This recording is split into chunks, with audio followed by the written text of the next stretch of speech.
Agenda, sir.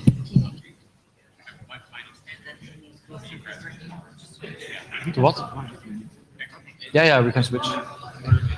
All right, people, welcome to Iccrg. I'm going to show you the node well until I have a volunteer to take minutes. If it takes forever, you'll just have to read every word here. I need a volunteer. I didn't get one previously. I really need one. Come on. Either you volunteer or we volunteer you. Yeah, or you have to read it for half an hour.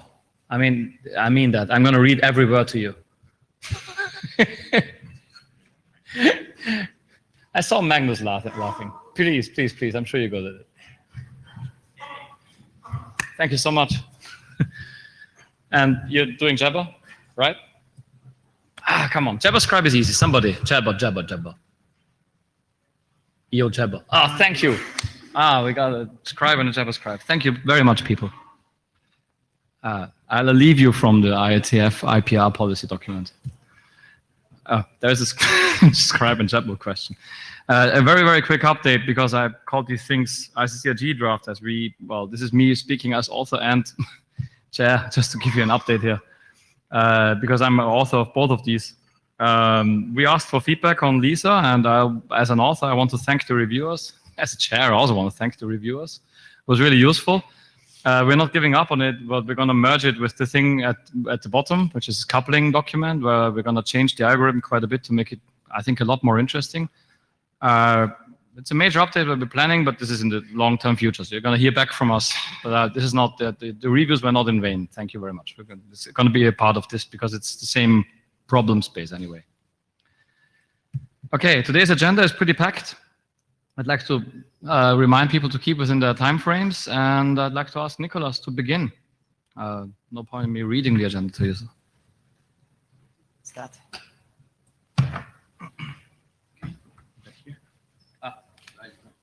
Okay, I can press him. Just put it here. This is probably a good place. Maybe a chair. You should be standing. You should be standing. Is it that's not going to work. Why don't you leave this here? I'll move this along.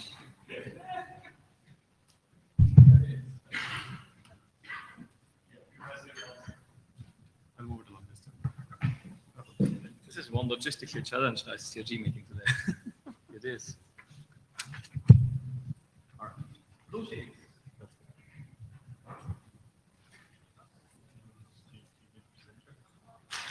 So, I don't read French. F5. I'm sorry.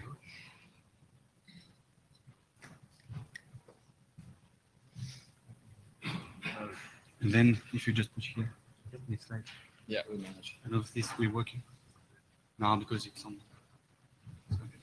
Come on, let's not waste time. We can press the button for you. Just say next, that's okay.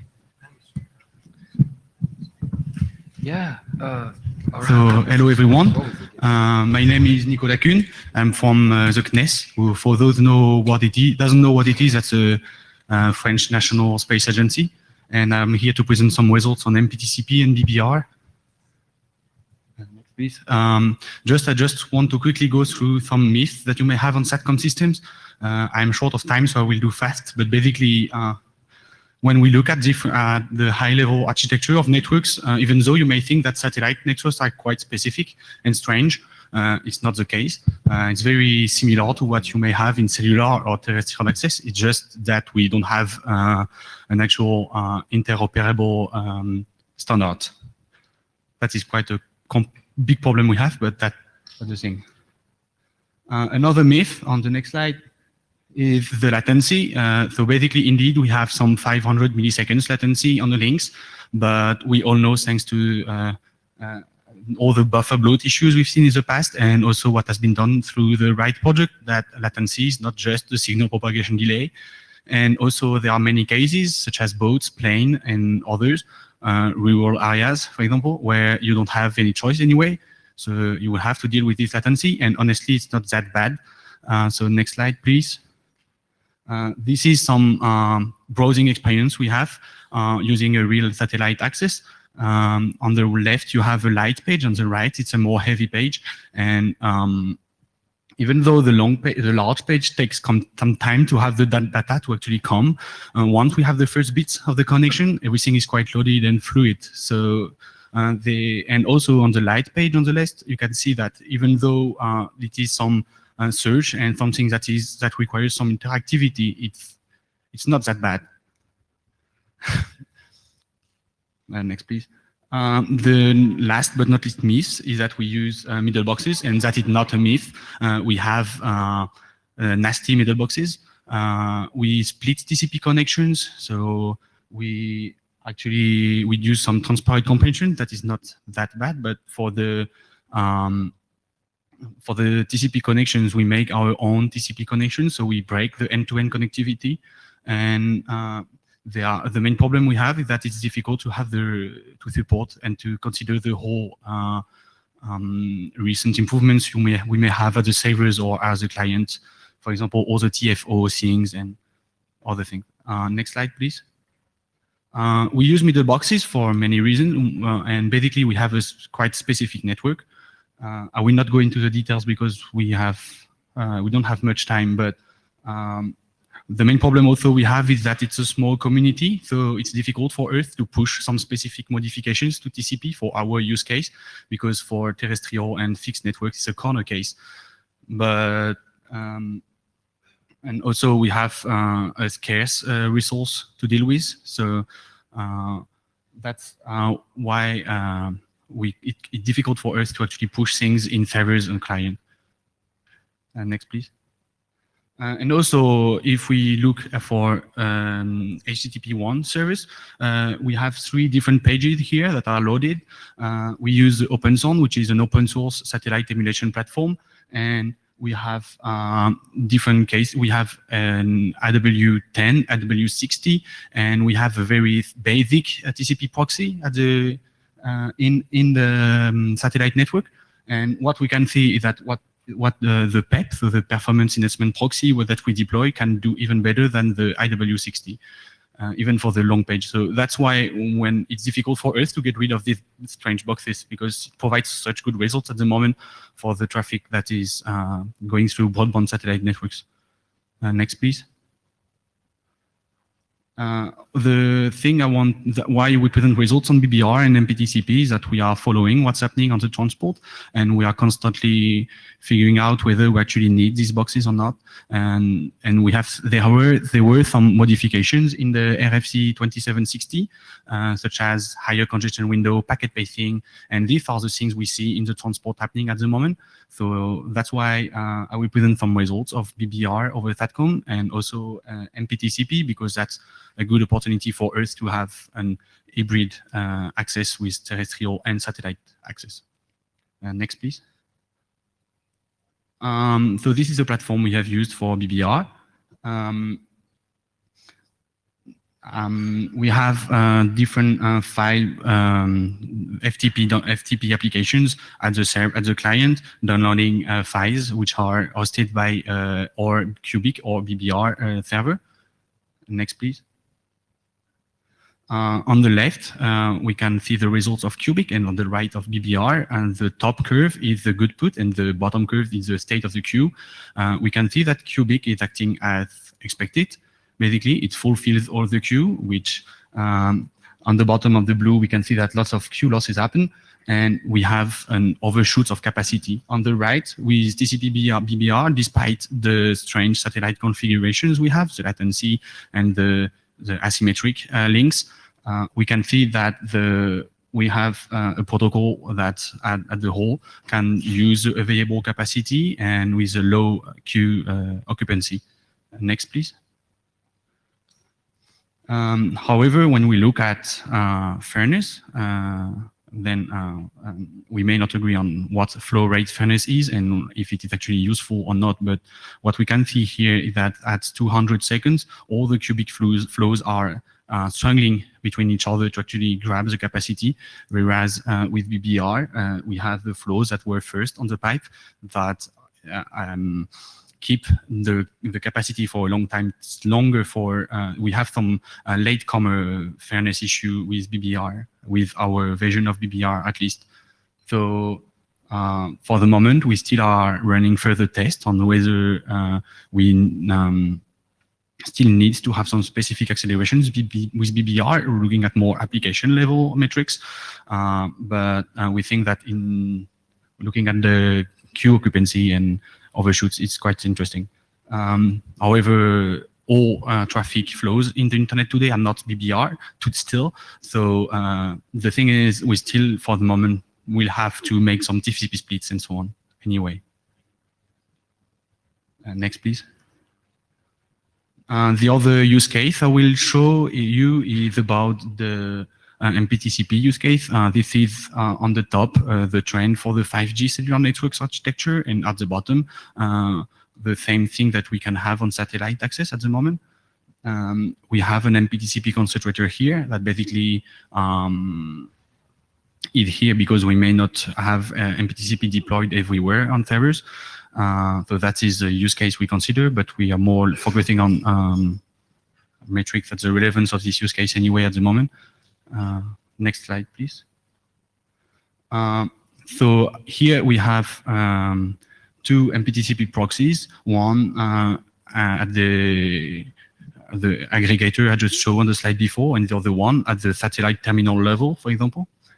And what we can see here is that we still, here I need to precise here that we still split the connection, TCP connection here.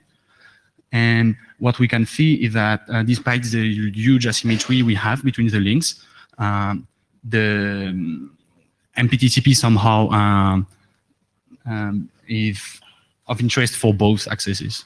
Again, that is an unfair comparison because we compare MPTCP that has twice the capacity as every single one, but the huge asymmetry could have results in a lower capacity. But so next slide, please. And that's another important result we have had in these studies. But basically, when we have an MPTCP aggregator, let's say at the terminal side of someone who has a satellite internet access, as soon as we deploy an MPTCP thing at the client, we cannot accelerate the traffic anymore on the satellite link. So today, if you are using satellite access, you will not be able to use MPTCP on this use case. So there have been some discussions on that in the MPTCP mailing list. But another thing is that despite the fact that we cannot accelerate the traffic, still MPTCP is doing better than each of the single accesses. And have another slide, please. Basically, we have made some tests on BBR. We have seen an interesting trade-off between the queue occupancy and the actual throughput that you can gain. How we see some latecomer fairness, but what is flow rate fairness anyway? And but the thing is, we still don't know at the moment whether we will deploy some. We will still need in the future some TCP acceleration on the satellite links when we have only TCP BBR light traffic, but at the moment, the share of we still have lots of cubic flows and lots of other flows that are not BBR. So we will not stop deploying PEPs today. And so we also have worked on MPTCP. I don't know how much time I have left, but we also have worked on MPTCP that seems to manage the large asymmetry we have when we use a satellite link. However, we may do better than that. So that is something we are working on adapting the MPTCP scheduling for specific use cases. Also, one problem we have is that when we use MPTCP at the terminal side, we cannot accelerate the traffic anymore on the satellite link. So that is a problem that we have, and which we are working on. And also one point I wanted to make, that we believe that for the moment, even though we have some good improvements on TCP and lots of work done on TCP, improving TCP for either cellular and terrestrial networks, the satellite cases are so strange that there cannot be one TCP that favors that works for any kind of traffic. So there always we would always need some specific or small modifications. And next slide, please. So these are the people who worked to preparing the results that have been used for this presentation. And also, if you have questions on the platform we've used, don't hesitate. Most of them are open source or open for researchers anyway. And also, we have an open platform. If you want to do tests on real satellite link, we can help you setting it up and making some research projects. So that's all for me. So if you have any questions, I will be free. Yes, questions. Quick ones, maybe. Can you handle the question? I can just start. Hello, my name is Yoshi Nishida from G. This is very interesting experiment for MPTCP. So the link you showed over there, if I access our link over there, can I replicate the whole experiment you did? Or do we need to get more information from you?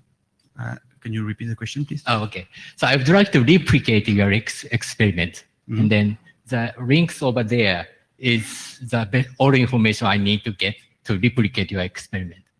Yes, I have provided on the slides all you need to replicate the experiments. Okay. If that was the question? Yeah, I'd like to replicate everything. Das, welche Thank you. Also jetzt sieht man schon. Also wenn ich jetzt die Präsentation starten, dann kommt es gleich raus. Okay. Thank you. Die Animationen kann ich jetzt gleich nicht. Die Animationen sollten schon gehen.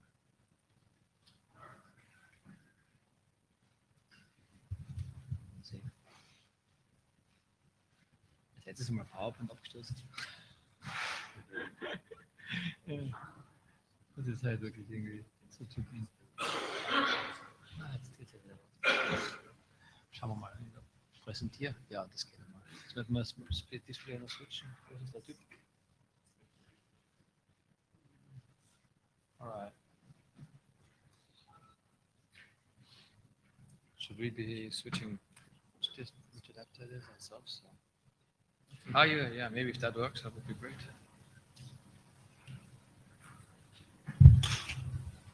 Yay. Good.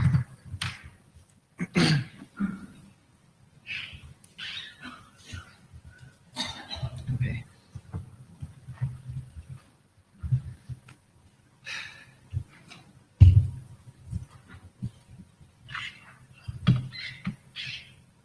The logistics are interesting at this meeting.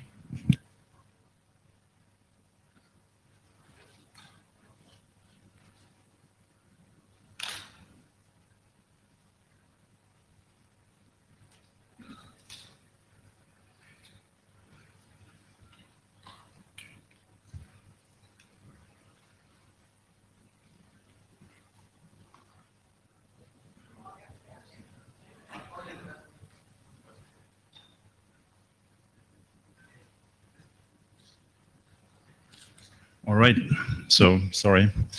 My name is Ron Bless, and I'm presenting a paper that was published at the last month at the ICMP.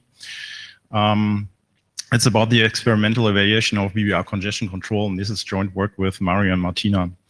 So you all know Google's congestion control BBR because they already presented it, I think, 3 times here. So the overall objective was to replace loss-based congestion control because our belief is that we can do better in the community, I think. And the goal was also to achieve high throughput, but with a small queue. And it's basically a model-based approach. And you see the model here on the right-hand side.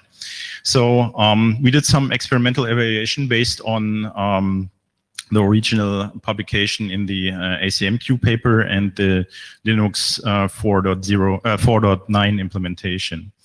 And so our key findings are basically that the model does not work very well for multiple flows at the bottleneck, that it causes massive packet loss in small buffers, and it also has different kinds of unfairness, especially with respect to suppression of loss-based congestion controls. So what's wrong with the model? So the network model is fine for the bottleneck, but BBR uses this at the sender, and that basically lacks the dynamics of multiple senders. So that's one of the problems. So the behavior in the single flow case is quite straightforward. If you have only a single flow, for example, at 100 megabit bottleneck, you see that as soon as BBR probes for more bandwidth, it will see, so the delivery rate here, it detects is a dashed line. One round trip time later is basically the same because there's not much more bandwidth to provide. So in that case, it tries to reduce the queue that has been built by the down phase in the gain cycling. So the flow probes and cannot get higher delivery rates since the bottleneck is already fully utilized. So, and the excess data is then removed afterwards. So far, so fine. So that's also what we saw in the experiment. So in our test setup, we used 1 gigabit per second bottleneck. And you can see here the throughput. The little dips here are basically the probe RTT phases. And if you look at the RTT, you can also see nicely the probe bandwidth cycles here and the probe RTT phase. So everything works as expected since the model fits.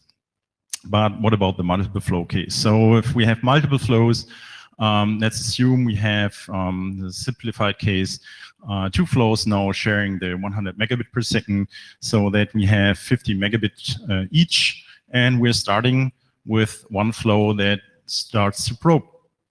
And so the gain cycling phase up will then try to get more bandwidth, and it actually gets more bandwidth because the other flow then basically loses bandwidth. So the first flow that is probing actually measures a higher delivery rate, and that leads to the in the next phase to using that higher bandwidth it just saw due to the maximum filter that is also applied. So the windowed maximum filter keeps the send rate now at the new high level, and the other flow also keeps its sending rate at the old level due to the maximum filter. So that basically means that for multiple flows, both flows together, so this chart here shows basically the individual send rates and the combined send rate, which is the red line here. And as you can see, both flows together actually are way above the bottleneck capacity. So since this is a rate-based approach, the amount of in-flight data actually steadily increases, and the bottleneck becomes overloaded. So in our paper, we have actually a proof that this is a consistent behavior of BBR. So what does that mean? In a large buffer, which means the buffer is at least a BDP large, BBR basically operates at its in-flight cap, which means you have 1 to 1.5 BDP queued.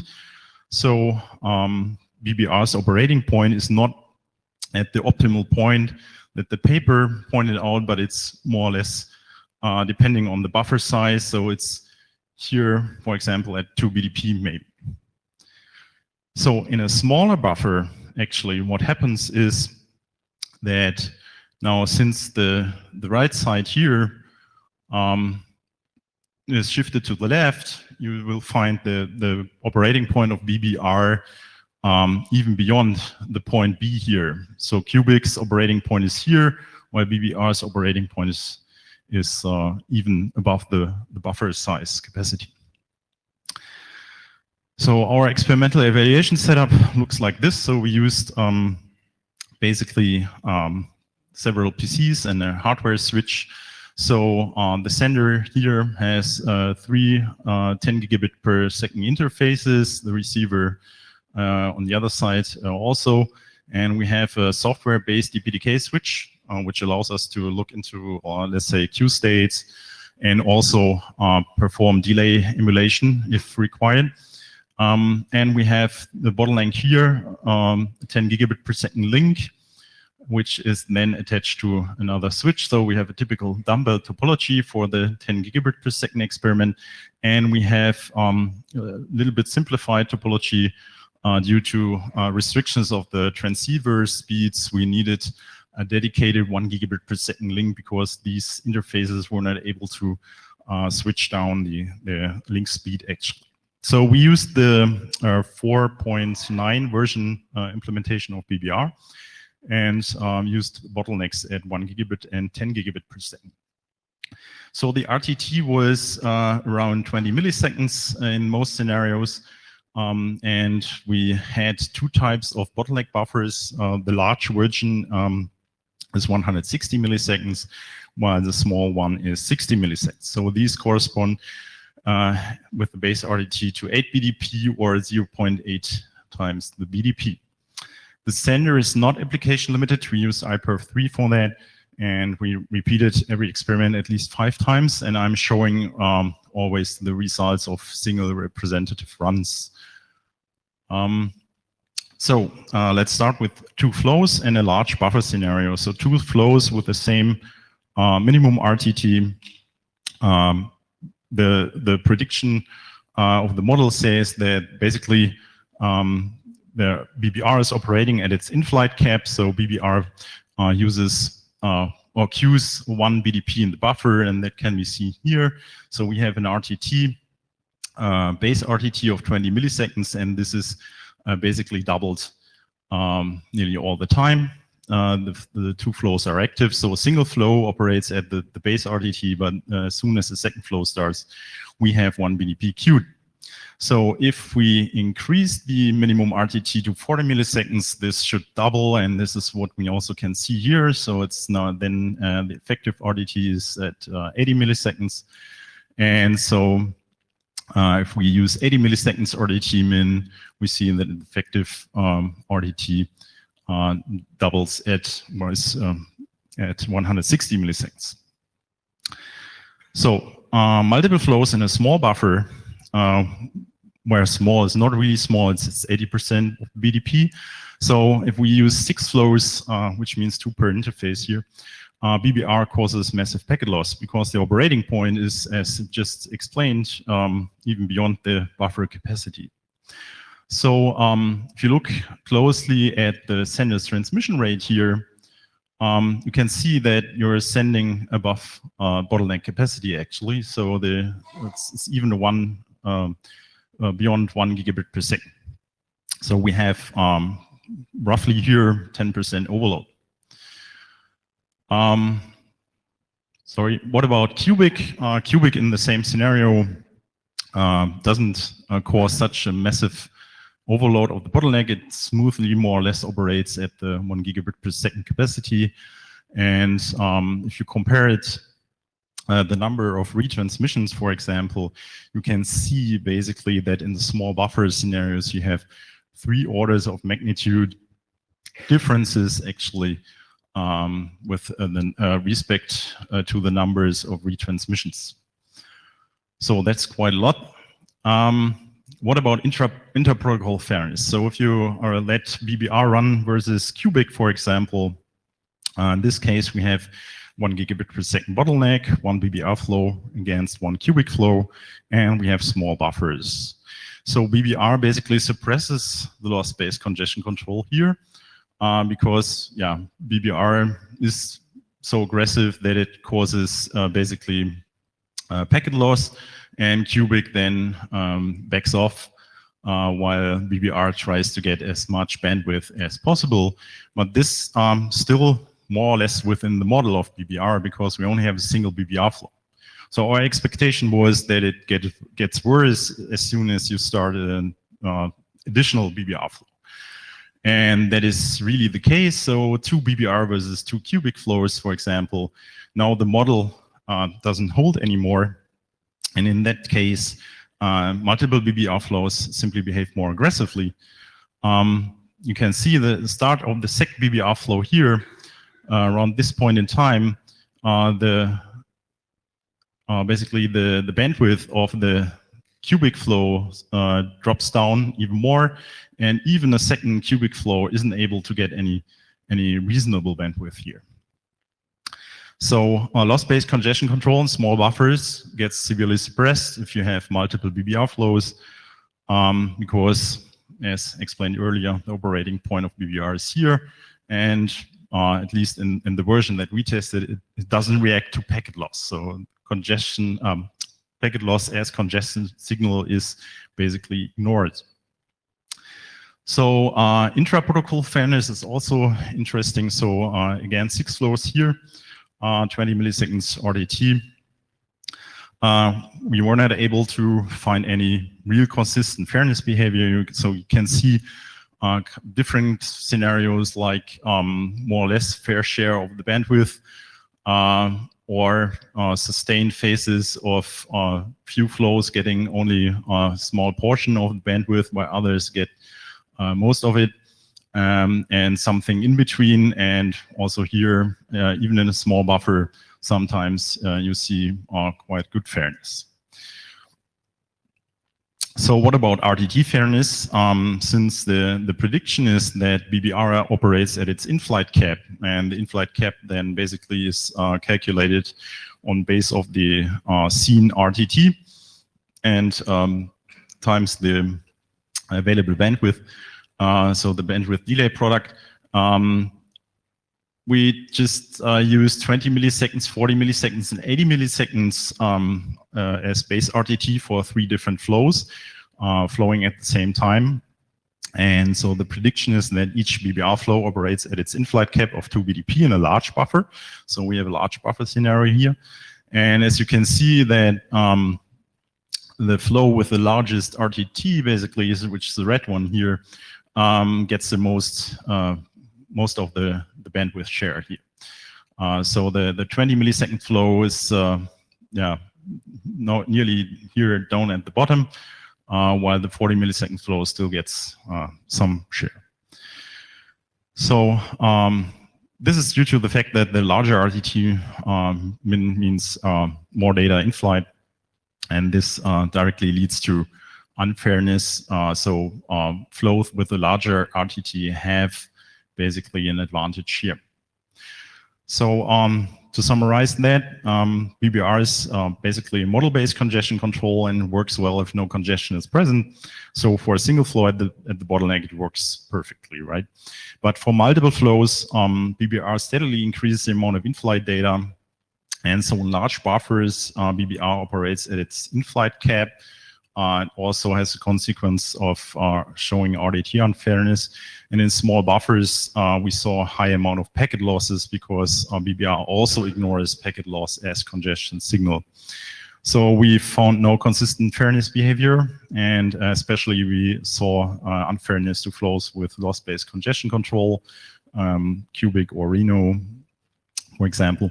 So as you all know, BBR is already in use, but probably right now it's mainly application limited where it's used. So we maybe don't see these kinds of effects, and these were all more or less generated in a lab. So that's kind of maybe not a real world scenario, but still think worth to think about. So BBR is still under development, and I think Neil will give an update on further further development of BBR, right?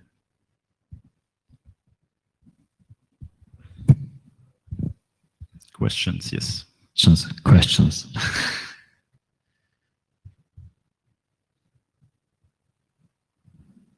Oh, wow. All right, well, this is good. We have a big room and no questions, but we're gonna get another one about BBR. So I suppose probably the questions are gonna come at the end of the BBR slot. Oh, okay, there is one. Stuart Cheshire from Apple. Thanks for this work. I think it's very interesting. One thing I was wondering about is BBR has a cap of 2 times the bandwidth delay product, but to work that out, it has to know what the bandwidth and the delay are. Once it's got too much data in flight, I was wondering if there's then a risk that its estimate of the round trip delay will be inflated because of the overfull buffers, which means its bandwidth delay product estimate and the cap of that grow, and the thing spirals out of control because it's actually not getting the accurate data. And it sounds like you didn't see that. I wondered if you had any intuition of why. No, actually, we see that. But basically, for example, in the beginning of, so if the flow starts, you basically see, or the flows will measure actually a higher effective RTT. And in this case, you have more or less some kind of latecomer advantage, right? And that's what we saw. But after some time, actually, BBR is able to more or less synchronize the flows going into probe RTT, and then they have more or less the ground truth of seeing the right minimum RTT, and then that corrects itself. But as you're right, so in the beginning where you have a strong overshoot, so we saw flows actually having more overshoot when they're in the starting phase. Right. Thank you. Well, this is Jeff Houston from APNIC. We've done experiments like this over the internet. We were using data centers in Frankfurt, London, and Australia. And the one between London and Frankfurt was actually interesting. It's a short RTT, but it's across the production internet. And BBR running on standard Linux with 3 parallel flows, same endpoints, was doing a sustained 50% packet loss rate, but maintaining 300 megabits per second stably. So it's this sort of, it brings up basically 2 BDP. Like that's, the theory and practice are exactly the same, but this sort of bizarre behavior that absolutely sustained massive loss rate. When I tried to bring in Cubic or Reno, no packets went. You know, they just got crowded out on loss, as you'd expect. So it stabilizes at a phenomenal loss rate. When I do Germany to Australia, it hits about 140 megabits per second, which is great on the production internet. Interestingly, though, the loss rate is way down. It's only on short delay. It finds this sort of stable point just beyond a full queue and sits there happily. Right. Which, you know, if I want everyone else to die, I'm a happy little person. So, Jana, I'm going to address, wow, number of threads here. But just very quickly, there's the RTT inflation doesn't really happen because BBR uses for its BDP estimate, it uses the minimum RTT measured. So it's not the continuous RTT or the SRTT or the instantaneous RTT. So the minimum RTT is measured. And as Roland pointed out, there is a probe RTT phase which happens, which is designed to allow flows to measure a minimum RTT so that during periods when the network is not fully utilized. So that's one thing. I'm definitely curious to see more. If you have data on this, that you clearly you do, I'd love to see this. Have you published this? It would be wonderful to have this data. I'll just say that Neil has a presentation coming up which might address some of these points. Yeah, I think we should try and get to that. So thank you very much. Let's see if we manage our first remote presentation. I don't know how to do this.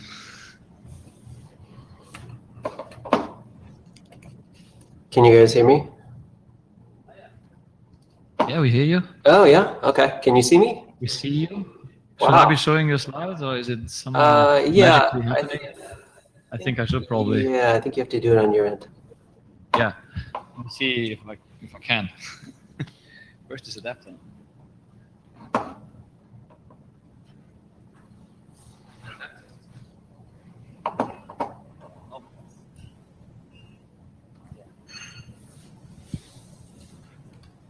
Neil, are you in a spaceship? I wish. No, I'm actually in New York, and it's past 1 a.m. here. So if I doze off, will somebody yell at me?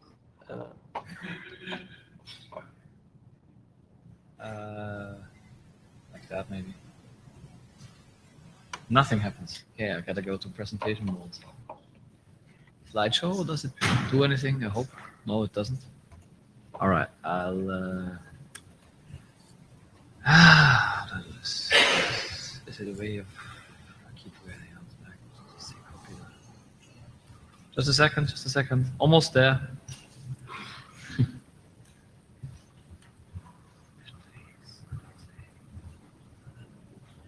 Mirror, yeah, show mirroring options. Yeah, totally show them. Arrangement, color. Come on. Color windows, arrangement, mirror displays. That should be it. Yeah, easy. Okay, how do I remove it? Yeah. That was it. Okay, good enough. I hope. Looks good. All right. Go ahead. Sorry for the delay. No problem. Thank you. Yeah, so my name is Neil Cardwell, and I'm going to give a quick update. I guess I just have 10 minutes on recent work we've been doing at Google on some updates to the BBR algorithm. This is joint work with the folks you see there. Yeah, so we're going to start out with a quick review, super quick review of BBR version 1. We'll make it quick since Roland did a nice job of summarizing version 1. Then we're going to dive into some recent work that we've been doing on BBR version 2. And then we're going to focus our discussion on the behavior in shallow buffers, since obviously this has come up in Roland's talk and in the Q&A session afterwards. And then we'll have a quick conclusion. Next slide, please. So the motivating problem here for BBR, as has been mentioned, is that there are these issues with loss-based congestion control. If the packet loss comes before the congestion, which can happen in shallow buffers or with bursty traffic or random loss, then your loss-based congestion control can get low throughput. But on the other hand, if losses come after congestion, which happens in deep buffers, you get the problems that people have called buffer bloat with high delays. Next slide, please. Next. Do you want to take let him take questions? Is it okay to take questions now? Since it's such a short talk, maybe we can hold them till the end. Does that work? Okay. Yeah, we'll talk down. No, this is quite important, Neil. Oh, okay, sure. If it's important, then we have to Okay. close that. Bob Briscoe, Make it short, please. Sure. packet loss alone is not a good proxy to detect congestion. Where was Bob, wait. where was the evidence for that? No, actually, wait. Seriously, Right. just wait for this. It-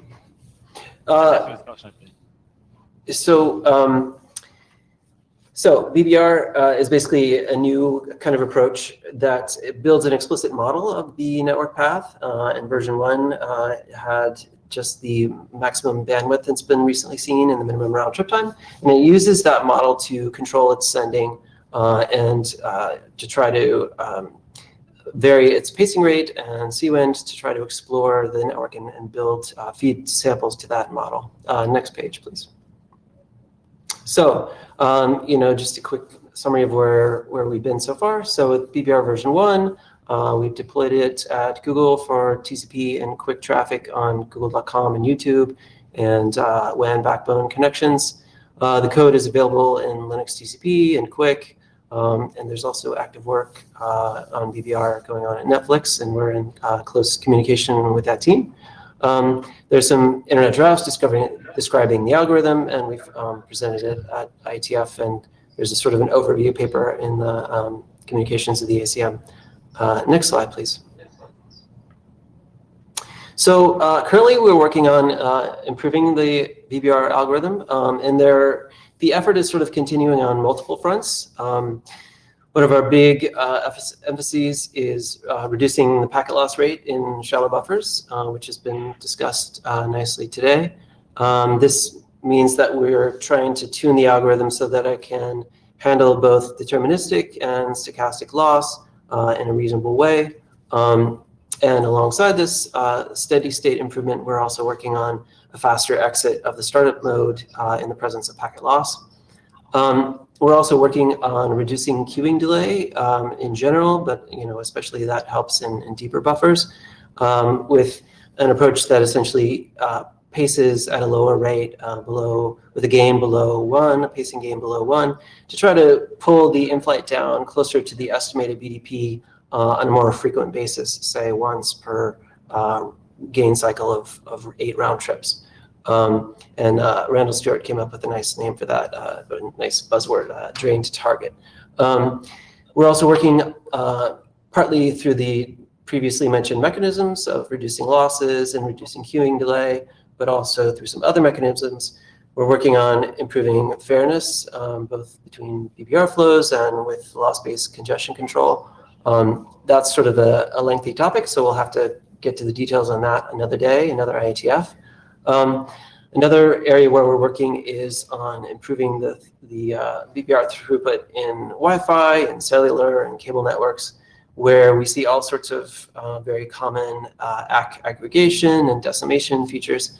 And the work there is sort of in 2 areas. One is improving the bandwidth estimator for this case, and then the other is making sure we provision enough data in flight by modeling ACK aggregation. And we're seeing pretty decent results with the latest Wi-Fi LAN testbed increasing bandwidth from 40 megabits with version 1 to 270 with version 2. And we're working on improving behavior in the data center with lots of flows. And basically the goal is to use BBR for all Google, TCP, and quick traffic, whether it's data center, WAN, or public internet. Next slide, please. So we've deployed a couple smaller scale changes in the Google's network so far, and those are running in production to see how those behave. So far, they seem to be doing fine. Next slide. So just a quick comment on the sort of the major issue we've been focusing and that has come up today a lot. So BBR has a known issue with behavior in shallow buffers, which Roland discussed in some depth. And the root cause has to do with interactions between the bandwidth probing and the bandwidth estimator. And a core part of this is basically that the bandwidth probing is based on a simple static proportion of the model parameters. So we go at 1.25 times the estimated bandwidth once every 8 round trips. And this was based on a set of competing trade-offs among real-world issues that we saw in real deployments. Cell systems often have dynamic bandwidth allocation, so they need a big backlog, whereas shallow buffered switches with lots of bursty traffic, they need some compensation for that stochastic loss. So there are a couple of different trade-offs going on here. But basically for BBR version 1, we aim for simplicity and robustness in the cases that we were deploying it in.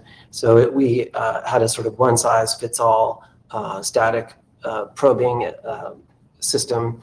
The BBR version 2 is going to use a dynamically adaptive approach that I'll discuss briefly here. So next slide, please.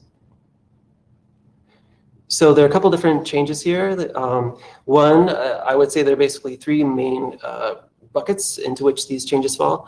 The first one is a generalization and a simplification of the long-term bandwidth estimator, which was previously only targeted at scenarios with policers, but we sort of generalized it to apply to fast recovery in general. And here the bandwidth estimate is a windowed bandwidth average over the last 2 to 3 round trip times. The second big change is some new algorithm parameters to adapt to shallow buffers. Not surprisingly, we have an estimate of the maximum amount of data that we think we can safely inject in flight into the network before we think we're causing loss. And second, we have the current volume of data that we're going to use the next time we probe the network to see if there's more capacity. And it starts gently at 1 packet and then doubles upon success to rapidly explore if more bandwidth suddenly becomes available. And then the third big piece is a sort of new full pipe and buffer estimator that uses a loss rate signal. Current iteration is just using something simple, looking at the loss rate over the scale of a round trip being 5%, but we're looking at other alternatives as well. And once that estimator estimates that the pipe and buffer are currently full, it takes some steps that won't be surprising to people in this room. We set the estimate of the maximum safe volume of data that we can have in flight to the current flight size. Then we do a multiplicative decrease of the in-flight cap to 0.85 times that estimate. And then we wait at that sort of backed off level for an amount of time that is currently a sort of scalable function in the 1 to 4 second range as a function of the estimated bandwidth to give us a sort of RTT fair mechanism that also can reprobe bandwidth in a sort of reasonable amount of time. And this also gives us a sort of design curve that we can adjust to trade off how gentle we want to be on Reno and Cubic versus how reasonable we think it is to wait, say, the way Cubic waits 40 seconds for reprobing bandwidth if you're running at 10 gigabits, say, or even 18 seconds if you're running at a gigabit and your RTT is 100 milliseconds. Anyway, so that's a discussion for another day. But this is continuing work. Next slide, please. So this just is a scenario to give you a sense of how this behaves within the V2 approach. So this is 100 megabit path, 100 millisecond RTT, very shallow buffer. It's just 5% of the BDP. And this is just a 60-second bulk net perf transfer with 6 flows, staggered entry times. So this is sort of comparing Cubic, BBR version 1, and then the current iteration of BBR version 2 with throughput on the left.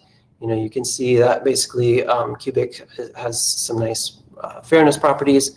BBR version 1 does not have the level of fairness that we'd like, but BBR version 2 has pretty decent fairness and sort of approaches Cubic.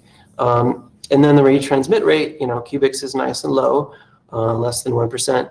BBR version 1, as has been discussed, is pretty high. Here it was 15%. And then BBR version 2, the current iteration, has a loss rate that's about an order of magnitude lower than BBR version 1.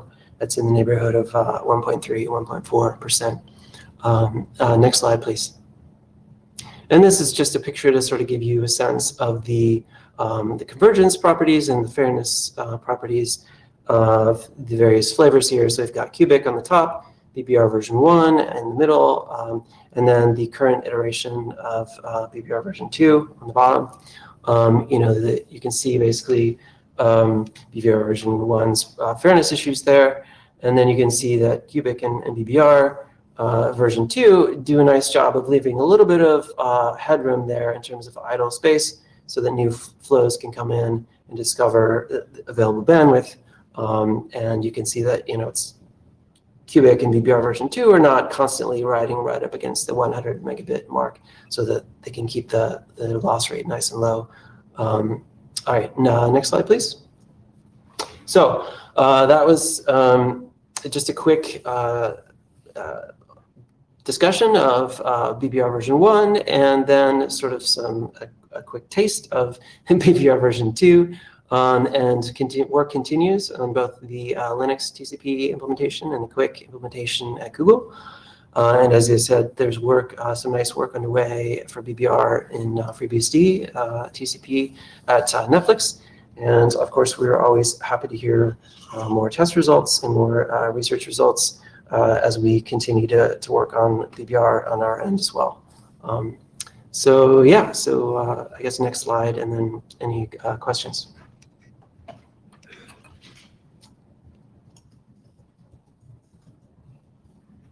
Yeah, questions. Bob.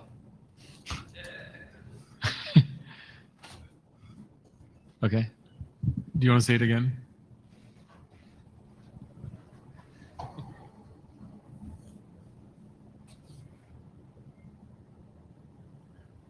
Hi again. This is Bob again. Yeah, the question on where did the evidence come from that loss is not a good estimator for congestion.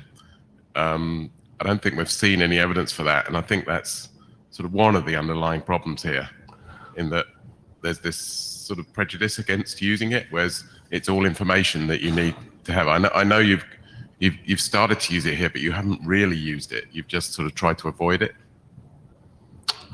So I wouldn't say that we're just trying to avoid it. I mean, I think we are trying to use the loss signal here. But anyway, back to the question about what we think about loss and its relationship to congestion. So the way I think about it is that, as I said early on in the slides, it's very common, for example, for buffers to be very deep, the well and often discussed buffer bloat problem. So that's one end of the spectrum at which, because you have this deep buffer, it gets once it's congested essentially once the pipe is full and you have a little bit of queue. But the packet loss doesn't happen until the queue gets way out of control and quite a bit too long. And so that's one case in which packet loss is not a good proxy for congestion, because congestion happened very early and then the packet loss happened when the queue got to be seconds bigger. So that's one end of the spectrum that we definitely obviously see. It's well described in many contexts. The other situation where we see that there's this real disconnect between packet loss and the point of congestion is in high-speed shallow buffered WANs. So if you have a network that you build out of commodity switches, and let's say they're operating at 10 gigabits or faster, and let's say that your switches have some number of megabytes of buffer memory, because they're just commodity switches, they're what you could afford for your very large high-speed network. So in this case, if you have a couple of megabytes of switch buffer and you're going at 10 gigabits or faster, then often in these scenarios, then you have just 1 or 2 milliseconds of buffer space, essentially. And if your round trip time is, say, 100 milliseconds or 200 milliseconds, which can obviously happen, then you can, and we do see in Google's high-speed WAN backbones, that you get these scenarios where a flow is operating with 100 millisecond round trip time, and during that 100 milliseconds, there can be all sorts of little bursty congestion episodes where that 2 milliseconds of buffer fills up, and then it drains, and then it fills up, and then it drains. And you can have any number of little bursty congestion episodes during your RTT. And if you use traditional Reno or cubic style loss-based congestion control, then basically operating in the environment, every round trip time, you would get a signal that you interpret to mean slow down. And no matter what you do, you get a signal to slow down. But meanwhile, there could be, that link could be 90% idle because maybe there's 90 milliseconds of total silence and only 10 milliseconds split up into little chunks here and there where that 2 millisecond buffer was full. So this is the other kind of environment that's important, at least to us, and it's an environment where packet loss is not closely related to congestion. Sorry for the long answer, but it seems like a core question. Maybe the next answer could be a little shorter. I'll just say I'll cut the line after Stuart. So I appreciate this discussion, but let's keep it limited. So in that case where you've got these little episodes of loss during a round trip time, I think what BBR is trying to do by effectively trying to ignore that, it's holding, if they are other flows coming and going, the short flows, if you like, then it's holding the buffer high, and then they are taking it higher rather than trying to respond slightly to them so that there's a bit of buffer for those small flows coming in. In other words, all these the assumption that loss is not really loss or it's not really congestion means that BBR is holding or going at a certain delay level in the buffer or higher, rather than trying to go slightly under to allow all these other little things to happen. Well, I think that's a fair description of BBR version 1. I think, as you probably saw in the presentation, we're trying to incorporate the kinds of considerations that you are mentioning right now. So I think we are on largely the same page as far as that particular issue is concerned. We want to respond to the bandwidth that's actually available to the flow, and we want to use loss as a signal to do that, in addition to the delivery rate and the round trip time of the path. We want to use precisely. Yeah.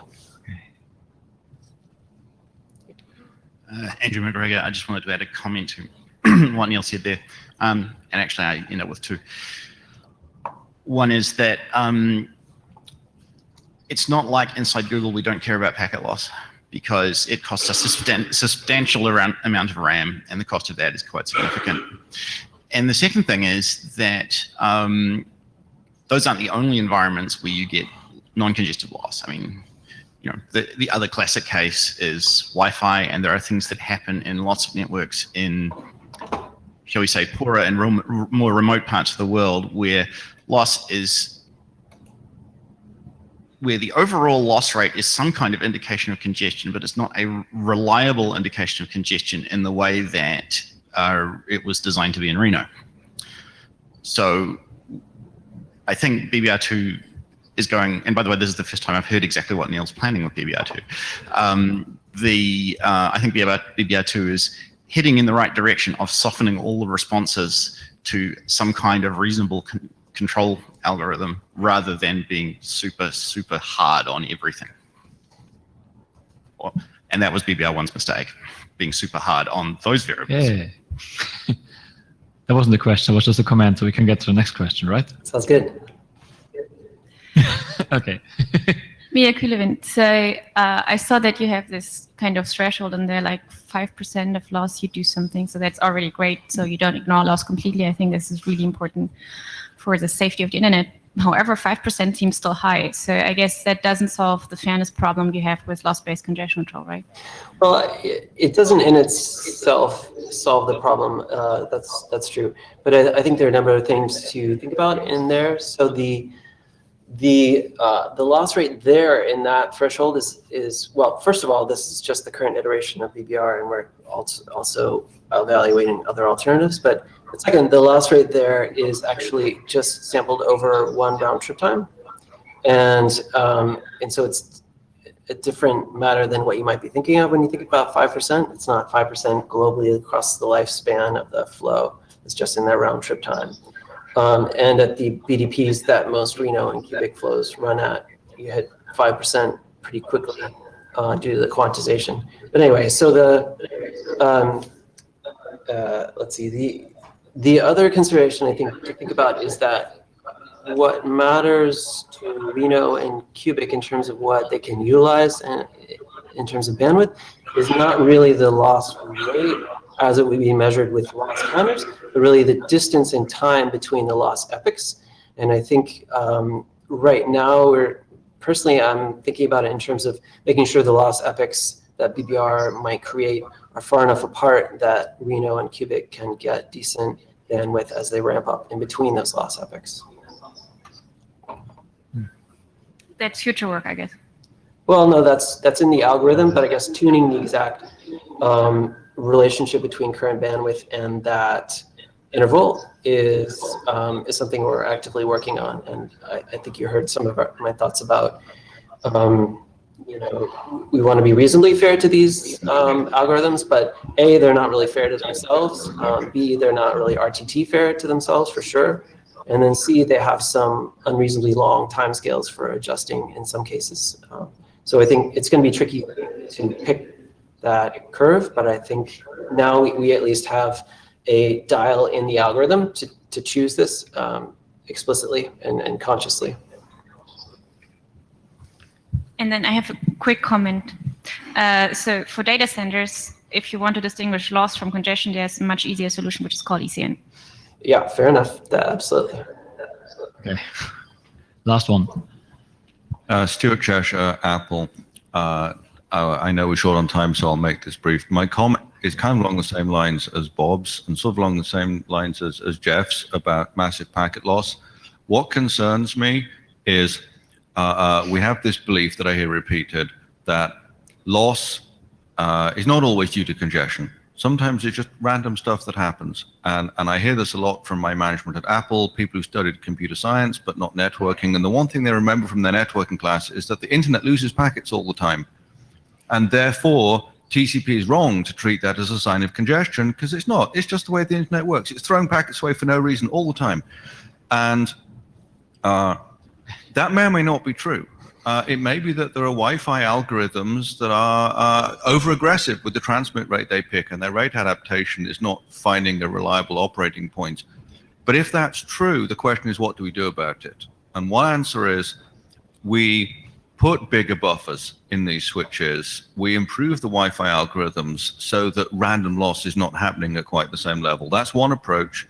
The other approach is to say, oh, forget it. Let's just ignore loss. Loss means nothing anymore. If you lose packets, go faster. Power through the loss. And what I'm concerned about is sure, that works in small-scale tests. But if Apple and Android were to upgrade, and Microsoft were to upgrade, basically 90% of the hosts on the internet to be using this strategy, if you've got 50% packet loss on every link, then after 10 links, you've only got 1 in 1,000 packets getting out the other side. And I worry we'll be in a situation where we're all dumping a fire hose of data into the network and basically nothing is coming out the other side. And that takes bandwidth on shared links, it's using Wi-Fi spectrum, it's using battery power, it's consuming a bunch of resources for data that doesn't survive to the other side. Right. So I think you heard basically during the talk that the issues that you were just mentioning are the things that definitely happen with BBR version 1. And we are absolutely taking these issues head on. And as you heard in BBR version 2, there's going to be the loss signal explicitly factored into the response of the algorithm in terms of how it estimates whether the pipe is full and how it backs off, and then how long it decides to stay backed off. So I think with BBR version 2, I think you'll see something hopefully more to your liking. We'll see when we get to the next IETF. All right. Thanks. It was a good discussion. And way over time, but good. It's okay. All right. Bye, Neil, and handing over to Yeah, this is Roland again. So this is joint work with Mario, Felix, and Martina. It's about TCP LOLA, which is an approach toward low latency and high throughput congestion control. So the motivation is to achieve high throughput and low delay. So this is typically considered as a trade-off or even as conflicting goals. So we think this is not necessarily so, and so we try to mitigate actually this trade-off. So there are several approaches here, you all know, like AQM, more tweaks to existing congestion control in combination with AQM, like this alternative backoff with ECN, so that you can keep the utilization high even if you have AQM and traditional loss-based TCP operating on that. And yeah, there's also the other approach of trying out new congestion controls. So we wanted to investigate how far we can actually get with a congestion control, achieving low queuing delay, high utilization and throughput. We want to be scalable, so that means that we can also use even 10 gigabit per second and beyond. So several orders of magnitude of bandwidth that you need to scale with. We want to achieve even RTT fairness. And the whole approach should work with, at least in the beginning, with regular tail-drop queues. Our focus was basically on wide area networks and not data center networks specifically.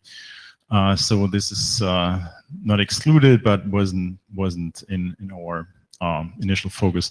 So the general goal is basically, if at least in our point of view, to determine a suitable amount of in-flight data in order to achieve high bottleneck link utilization. So on the other side, we want to avoid creating any standing queues in order to keep the queuing delay low. So what LOLA does is it provides a configurable fixed target delay value. So we can say we want to have a queuing delay below more or less 5 milliseconds, for example. And in our definition of congestion, we think that congestion is when we see a persistent queuing delay above the fixed target. So the challenge then is basically also to achieve good convergence to fairness, so that the problem is you may end up with, if you only want to achieve the first two goals without considering fairness, you may end up with a total amount of in-flight data which is quite okay, but you may see unequal rate shares. So the idea is then that basically you need to increase the in-flight data of one sender while reducing it for others. And this particular challenge is if you have a small queue, the flows more or less interact via the queue. And so you have less room then for interaction if you want to keep the queuing delay small. So this is basically more difficult. And we want to do that without sacrificing the low delay goal. So not allowing overshooting in the queue, for example, in order to probe aggressively for more bandwidth and so on. So the basic approach is that we use queuing delay thresholds. So this is showing the bottleneck buffer queue here. And we define more or less the areas. So one, the first area is below a threshold target called Q low, where the link utilization is basically unknown. So because that is more or less maybe measurement error or noise. So we cannot be sure that below that threshold we have a reasonable link utilization. So once we cross that threshold, we are in an area which is kind of okay because the queuing delay is still under control. So we try to stay below Q target, which is, as I just briefly introduced, maybe set to 5 milliseconds, for example. And so we want to achieve in this green area here high throughput and low delay. But once we got beyond Q target, we have a state of congestion and we try to actually back off then.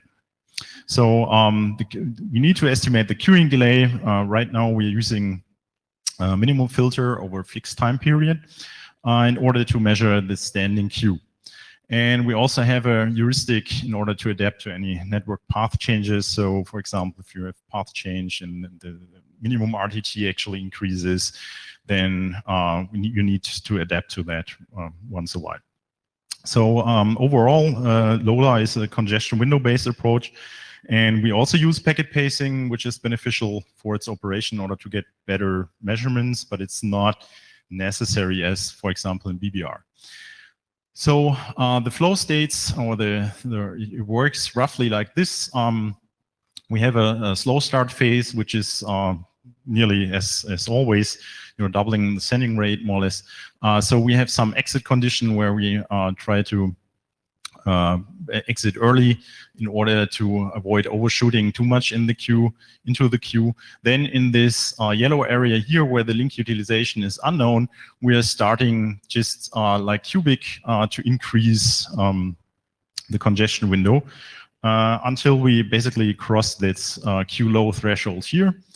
Once we cross that, so the estimated queuing delay is larger than queue low here, we enter a mode which is called fair flow balancing. So this is a special state where we try to achieve fairness, which is explained on the next slide.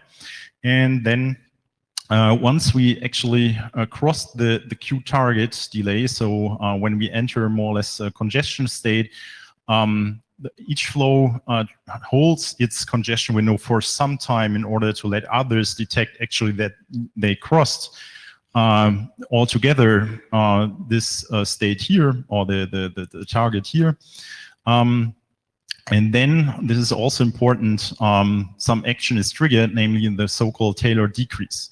So this state, or this action, tries to actually drain the queue completely, but still keep the utilization high. So each flow tries to reduce the congestion window by a suitable amount, actually, of data.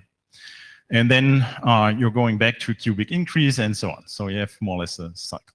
So how does that flow balancing work? So it's a novel convergence to fairness mechanism. So it tries to actually equalize the amount of data that each flow may queue at the bottleneck. And the challenge is here to also dynamically scale the allowed amount of data with respect to the given delay target. So it depends basically also on the speed that you're operating, so the throughput and so on. The problem is that the knowledge about the current shares is actually not available. So we need to basically try to come up with some heuristic in order to achieve fair share. So a flow with more currently having a larger congestion window than the fair share just keeps its congestion window. So for example, the green one here starts alone, and then the second one joins here. And as you can see in these gray areas here, which is the phase of fair flow balancing, you can see that the green one always keeps its congestion window until they more or less come together. And the other flow here, the flow with a smaller than the fair share, actually increases its congestion window, as you can see here. And this curve here is cubic in order to be scaled, or in order to be scalable. So we have a simple heuristic to use or calculate an allowed amount of data in the queue, more or less a fair queue share, if you will, which is time dependent. So over time, actually, the allowed amount of data in the queue increases. And now the problem is then that you need to more or less synchronize at some point in time, but that point of synchronization is basically that event here. So there's the good chance that every flow will reset its timer then. So the testbed setup is nearly the same as in the BBR case, so this don't tell you much about that, but the queue low target was, the queue low threshold, sorry, was set to 1 millisecond, and the queue target was set to 5 milliseconds here. Synchronization time is set to 250 milliseconds, and the measure window actually is set to 40 milliseconds.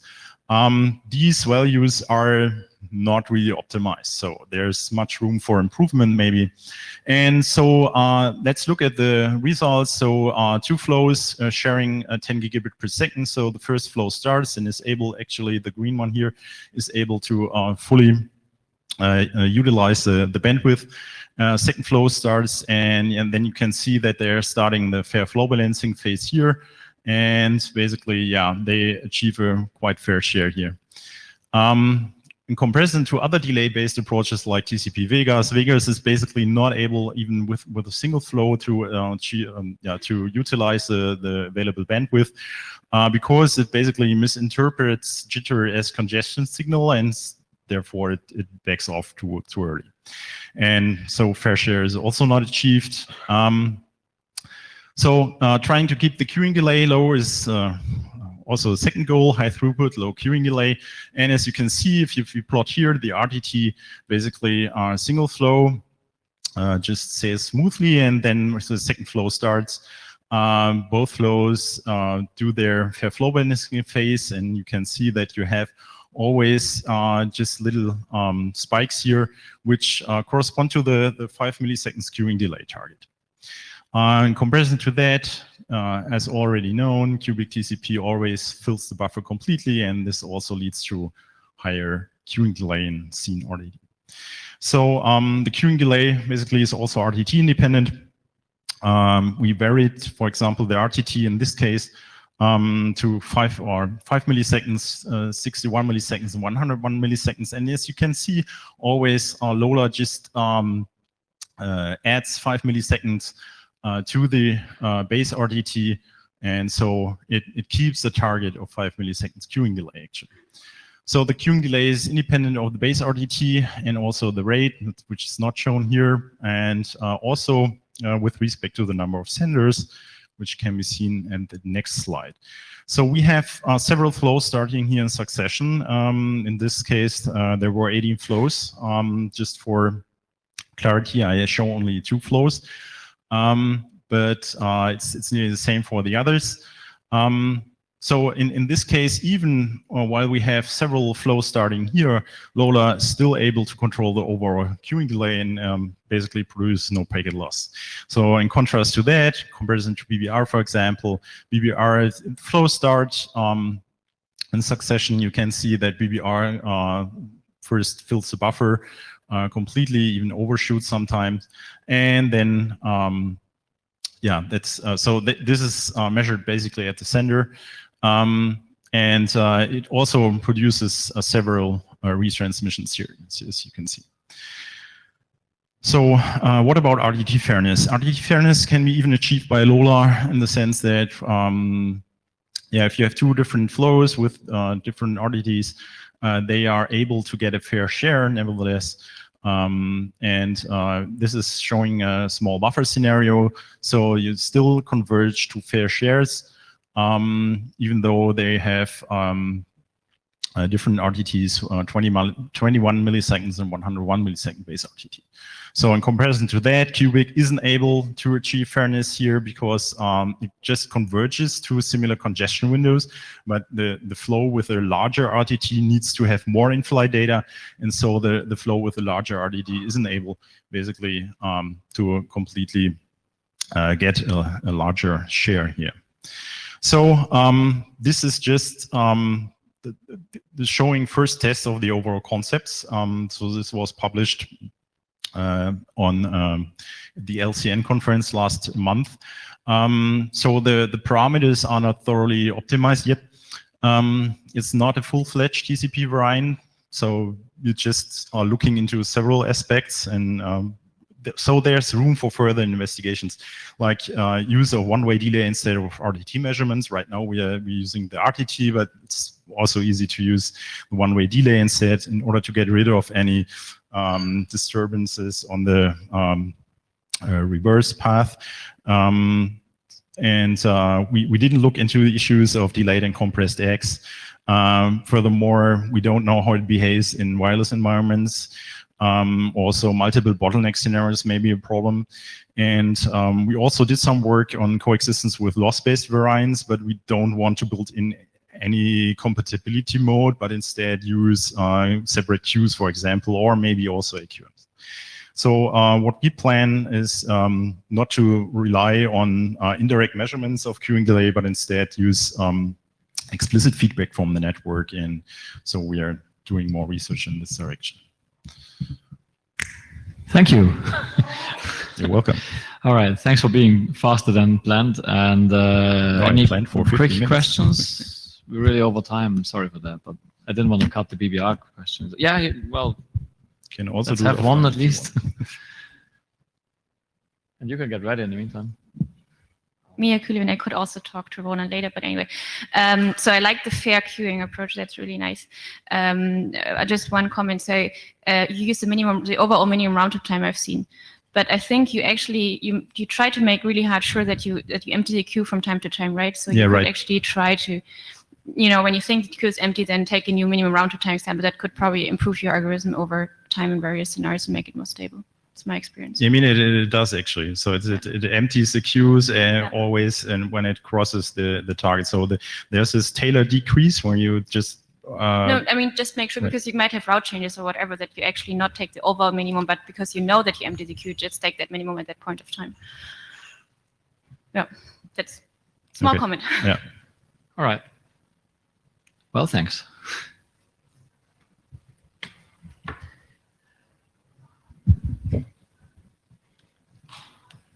Good afternoon. I'm David Hayes with Simula, and Into the pink box, please. Sorry, I'll be talking about work I've done with a number of other people, and the last two, especially Lars Erik and Hugo, have been implementing this work into Linux. Thanks. What we're looking at is the problem where you have large amounts of data that have to be transferred over the internet.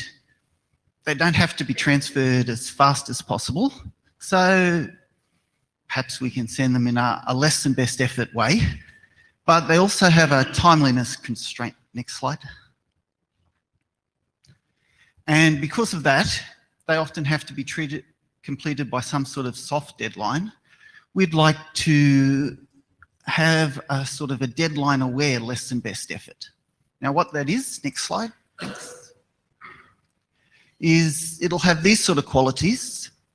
It'll be something that keeps disruption of current best effort flows, web things and other types of traffic to a minimum, so do good, and react earlier to congestion than a normal best effort flow. Be pragmatic in that you still want to meet a deadline, and if things are bad, then be more aggressive, but still do no harm and never be more aggressive than a best effort type flow. Next, thanks. Now, our approach was to model this first to get an idea of the dynamics, and then we've developed a framework, a way of doing this that can adapt, in principle anyway, any underlying congestion control algorithm to do this. We have a publication there that you're welcome to look at. Next, thanks. Now, a quick overview, probably the quickest you've ever seen, of network utility maximization. You have senders and receivers through the internet, and one of the ways to model this is, next slide, by saying that the senders try to maximize their utility.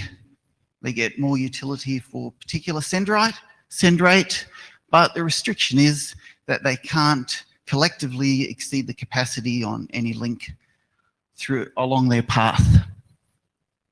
Okay, next slide, thanks.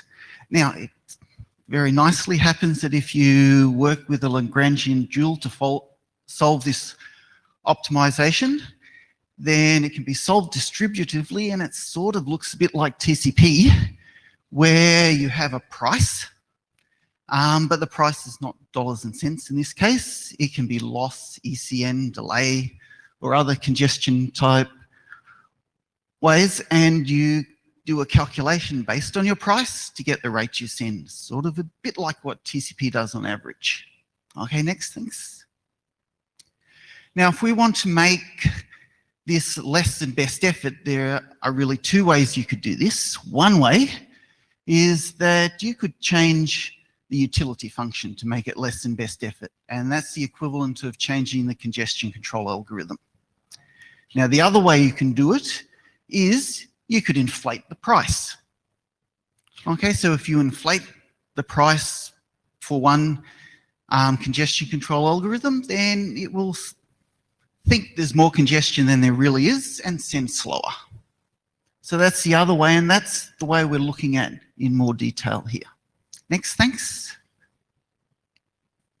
Okay, congestion price inflation. So you have the sum of the total price that you've got for your whole link, which could be your RTT, or could be your loss, or your ECN signals, and we weight that by a number between not quite 0 and 1 to get an inflated price. If the weight is 1, then it's best effort. If it's not 1 and less than 1, then we have a degree of LBness. Next, thanks. Now, to control that price with respect to the deadlines, then at short time scales, the congestion control will just react as normal, just work as it normally does to the inflated price. But at longer time intervals, we want to keep the idea of the deadline involved. So we will adjust what that weight is relative to the deadline. And we've experimented with a couple of ways of doing that. A PID controller, which is not too bad once you sort of configure it, because you're always controlling something between 0 and 1. And one I'll be showing here is a model-based control, because a lot of TCP algorithms have good models describing their average behavior. So that's one of the ways we've looked at. Next, thanks. Okay, the first thing we did was apply it to Cubic. Why this? Cubic's not the best for this. Yes, as we know. But if you have a network where most things are behaving like Cubic, then it's like with like. Two ways you could do it: inflate the response or inflate the price. That's the indirect way. We tried this just because just changing the beta seems easy. It turns out that that's more complicated to do in an actual Linux kernel, just for one particular flow. What we did do is look at inflating the price. You could say we drop extra packets, but that's not very nice. It's like shooting yourself in the foot. Instead, we introduce a concept called phantom ECN signals that allow the loss-based protocol to react in an ECN-like way, but without actually losing anything. Next, thanks. Now, as a simple test scenario, we've set up 6 cubic TCP flows starting and stopping. To note, in a short interval between 1,000 and 1,010 seconds, there's nothing except the background traffic, which is 10%. And then the deadline-aware less than best effort flow, if it could send at 10% for the whole time to the deadline, that's all it would need. But of course, we want it to adapt to congestion. Next. So this is what we get when we try to vary beta. And the reason why that doesn't work so well and doesn't give you a good amount of LBness as such is because Cubic's quite aggressive, and loss is not a very regular signal. Okay, it's a rarer signal, so Cubic is rapidly ramping up again. Now with Phantom ECN next, we get a better degree of LBness, you could say. However, one problem with this is, how do you know when congestion goes away? Well, you know because there's no loss, but loss is quite rare and it takes you a while to work out that congestion has gone away. So as a result, at the time when nothing else is happening, this sort of thing can't actually take advantage of the spare capacity that's there. Now, if we weren't using loss to detect that congestion was gone away, but something like delay, we could probably do a little bit better. So we chose, next slide, to do this with Vegas eventually, because it's a common delay-based protocol that everybody's quite familiar with. But the problem with having something like Vegas work in a network where all the other flows may be something like cubic is, especially when the deadline's approaching, how does Vegas ramp up enough to compete with cubic? How do you make congestion controls where one's working with loss and another's working with delay actually work together? And Tang and co actually looked at this when they're trying to make it work with fast, but it sort of half worked and they had to put a little fudge factor in, well, quite a big fudge factor to make it work. But we've sort of extended that idea to do it a little bit better. Next, thanks. And what we do is we build a composite congestion sort of parameter based on loss, delay, and ECN, and weight it. And it's a weighted probability we calculate, weighted by the particular congestion control's reaction to congestion. So cubic, it might have a beta of 0.7 or 0.8. Something like Vegas, it's +1, -1, but what's that? Well, if your window size is 2, -1 is 50%, but if your window size is 100, -1 is 1%. So relative to that. But Vegas also reacts to loss, so you've got to handle the both of them as well. Next, thanks. You're getting really good. Okay, sorry, next slide. So what we do is we inflate like we did before, inflate the delay part, but we have this extra parameter phi, which gives us sort of a balance between the aggressiveness of cubic and Vegas at that particular time. So we're measuring the relative reactions to congestion. And we inflate that. Now the loss part, because Vegas is reacting to both of them, when it's really congested and we're getting near our deadline and we want to compete a bit more like cubic, then we probabilistically ignore some losses there. Okay, but we are never, in the end, more aggressive than cubic because we keep track of what a loss-based flow would be reducing relative to what we're doing. Now, this is an example of the Vegas-based one. Now, it's less than best effort. It is reacting on short timescales to the congestion that's happening. When there's nothing at all, it can take all of the capacity, which is what we want to be able to do, take advantage of empty capacity. And, well, in this case, it slightly misses its deadline. Now, we could adjust our control to make sure that didn't happen, but in our case, it's a soft deadline and we'd rather be nicer than more strict to the deadline in this example. Okay, next, thanks. And next again. Now, a little more ambitious experiment. We set up, in this case, trying to look at more realistic traffic. Next, thanks. So we used tmix and based on some real traffic traces, so ended up with hundreds or thousands of concurrent short and long and all mixture type TCP flows starting and coming all of the time, and then had our competing deadline aware less than best effort flow with that. Next, thanks.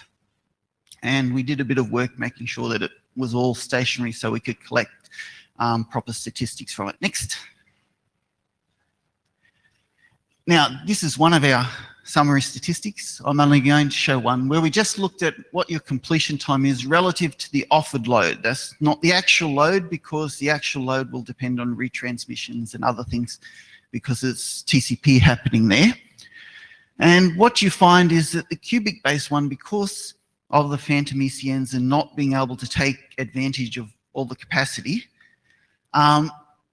yes, it always does quite good as far as the deadline goes, but when there's not much happening, it can't actually send our bulk transfer as fast as it should be able to and do it without disturbing the other traffic. The Vegas-based one actually can. And some of our other results, which you'll have to wait to the next publication, actually show that the impact on other types of traffic the other traffic happening at the same time and so on is very minimal with the Vegas and more with that, and much better than if you have, say, a normal best effort flow. And we also look at fairness and some other measures. Okay, next, thanks. Now, where we are at the moment is we have a mostly working standalone version of this in Linux. Part of it involves some kernel modifications, which Iccrg has been doing. And then we have what's called a libda LBE module, which the application talks to at the beginning to open a connection to tell it how much data it wants to send and what the deadline is. And then that opens the connection, but the application talks directly to the kernel as it normally would when it sends data. In the background, this meta control is collecting stats from what's happening in the kernel, what the loss, how many packets lost are, what the delays are, and so on, to calculate those parameters so it can adjust through the control the dynamics of whatever underlying congestion control we happen to be using. The examples we had was Vegas and Cubic, but it can be applied to any of them. Thanks, next. Next step is we're in the NEAT project, which you'll find more about in the TAPS working group, but we're going to put this as part of the NEAT framework. So NEAT, sitting over the top, will, when an application opens, wants to open a connection, NEAT will have a look at what congestion control algorithms are available, which one might be the best one for deadline aware, less than best effort to adapt. If there's a delay-based one, that's usually better. If not, we'll just use Cubic or something. And, well, sorry, back one step. And choose it underneath. You can read more about it there. And in the TAPS group, more about NEAT. Next, thanks. So this is how it works in NEAT. So we have the NEAT library, applications talk to NEAT, but there's all this fancy policy manager stuff, and we keep statistics on what's happened for previous flows so we can choose better and so on. And we still have the same bit in the kernel. Thank you. Next. Okay, this is the last one we'll show. No need to go after that. No need to go to the next slide. So our deadline aware less than best effort mechanism, it is for bulk type transfers where you want to complete within some sort of loose deadline but be nice to all the other traffic that's flowing. Okay, it's sort of based on the network utility maximization idea. We inflate prices. We tested it with Cubic and Vegas, but in principle, it could be applied to any type of congestion control algorithm working as a meta control.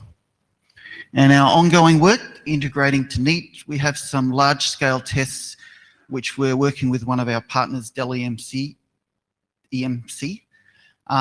across the internet with some live tests as well. Okay, thank you. Just a quick question, anybody? I'm very sorry for this, actually. You know, we should have asked for a longer time slot, but then the presentations that came in were too good. So I sent emails to people asking them to be short, which isn't easy. But all right, it reminds me of the good old days of, you know, too many presentations coming in, which is a good thing. So.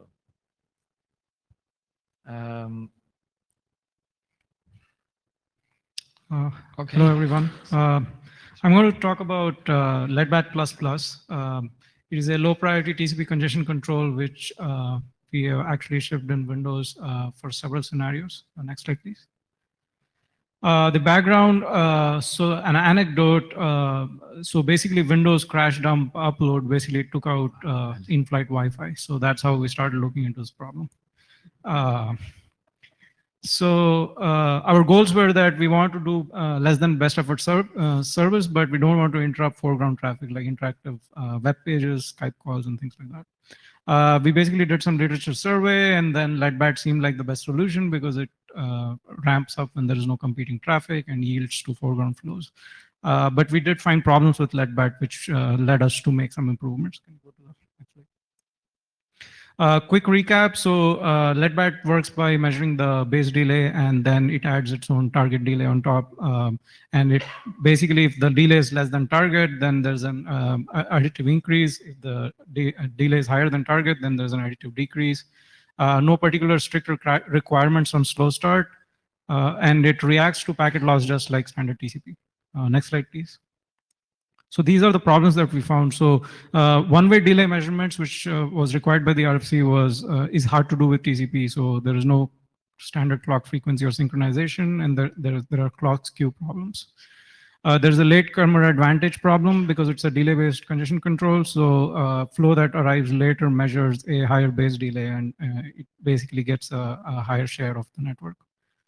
There is also an inter-LEDBAT fairness problem. So if you have two low priority connections competing, then essentially there's a stable queue, but they don't each get the fair share, even if their base delay is measured as the same.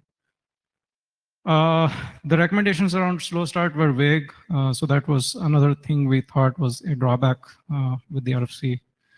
There's also a latency drift problem that we noticed, which is if you let the LEDBAT connection run for a long time, like longer than 10 minutes, we noticed that the base delay would actually keep increasing because of the queue that was built up by the LEDBAT connection itself. So we would notice this latency ratcheting problem, which would keep increasing. And then there's the low latency competition problem, which is if the queue never builds up, if it's a fast enough network connection, then LEDBAT basically behaves like standard TCP and doesn't yield to standard TCP. Can we go to the next slide, please? So basically, we did these essentially 5 changes. Instead of one-way delay measurements, we used round-trip latency measurements. So slower than Reno congestion window increase. So the gain factor, we actually made it adaptive versus using a fixed value. Instead of additive decrease, we do a multiplicative decrease. So and then modified slow start, and then initial and periodic slowdowns so that we can more accurately measure the base delay. This has been shipping since the Windows 10 anniversary update. It is in use by the error reporting service as well as peer-to-peer Windows update. We are working on making this API public and the configuration as well. Next slide, please. So what are the advantage of round-trip latency is that it's already available in TCP. There's no need for clock synchronization. The disadvantage obviously is the receiver delays and the delayed acts. So we did some mitigations here. We enabled the TCP timestamp option implicitly. We filter the RTT samples just as recommended in the RFC to the minimum of the 4 most recent samples. And we use a target delay of 60 milliseconds, which is different than the one recommended in the RFC, which was 100 milliseconds or less. We basically picked a value that was higher than the typical server-side delayed ACK, and we found that 60 milliseconds works much better for Skype versus 100 milliseconds, which covers 2/3 of the budget for a good quality VoIP connection. Next slide, please. Slower than Reno. So essentially, instead of growing the congestion window in the congestion avoidance phase, like standard TCP, we basically introduce a factor which is makes the congestion window growth a fraction of standard TCP. Essentially, F, we experimented with fixed values for F, but it never worked out very well for connections that are a wide range of base delays. We find that picking an adaptive scheme actually works much better. Essentially, we find that 16 is a good trade-off for essentially low latency connections to not eat a large share of the bandwidth when the latency is low. So this essentially solved the low latency competition problem. So I'll be showing a bunch of graphs later which explain this in a little bit more detail. Next slide, please. Multiplicative decrease was proposed in a paper, but we found that just implementing a multiplicative decrease factor was not good enough to solve the fairness problem. Essentially, if 2 LEDBAT flows don't have the same base delay, then just introducing multiplicative decrease was not good enough. Essentially, we had to cap the multiplicative decrease coefficient to be at least 0.5 for it to be effective. We also had to ensure that the congestion window never drops below 2 packets. Next slide, please. So slow start, this is interesting. So we did not want to skip slow start because skipping it, we found that it when there was no competing traffic, leadback would ramp up, leadback plus plus would ramp up very slowly. So we still do a slow start, but we essentially also apply the adaptive reduction factor to the congestion window increase, so that the slow start for a leadback plus plus flow is actually slower. The ramp is slower than a standard TCP. We also limit the initial congestion window to 2 packets. We also exit the initial slow start if the queuing delay becomes 3/4 of the. Clarification question. You say you add the reduction factor to the increase. Yeah. So what's the increase at that point? What's the increase that you do? So essentially, it would be similar to the multiplicative decrease slide that I showed before. So it will be a fraction of. So 1 over F. Actually, 1 over F. Thank you. And then, yeah, we exit slow start early if we find that the queuing delay becomes 3/4 of the target, which is 60 millisecond value that I described earlier. But we only apply this exit for the initial slow start, because for subsequent slow starts, we do have an SS thresh value. Next slide, please. So we had this latency drift problem, and the way we solved that was by introducing initial and periodic slowdowns. So what we want to do is we want to actually yield to the network to figure out what the accurate base delay is. This is especially important when your leadback plus plus connection is going on for a long time. So to force these gaps, essentially the RFC said that there would be automatically, because of the burstiness, there would be periods in the network where it would be measured, but practically when we did these experiments, we found that that didn't work very effectively. So we introduced this notion of a slowdown. So it's basically an interval where the leadback plus plus connection voluntarily reduces its congestion window down to 2 packets for 2 RTTs. And then after 2 RTTs, we again do slow start until we reach the previous SS thresh value. The initial slowdown starts twice the RTT after the first slow start ends. And then for periodic slowdown, what we do is we measure the duration for the connection to have ramped up from the after the 2 RTT slowdown phase back to the original SS thresh value. So we measure that duration, and then we multiply that value by 9, so that effectively it becomes only a 10% drop in throughput.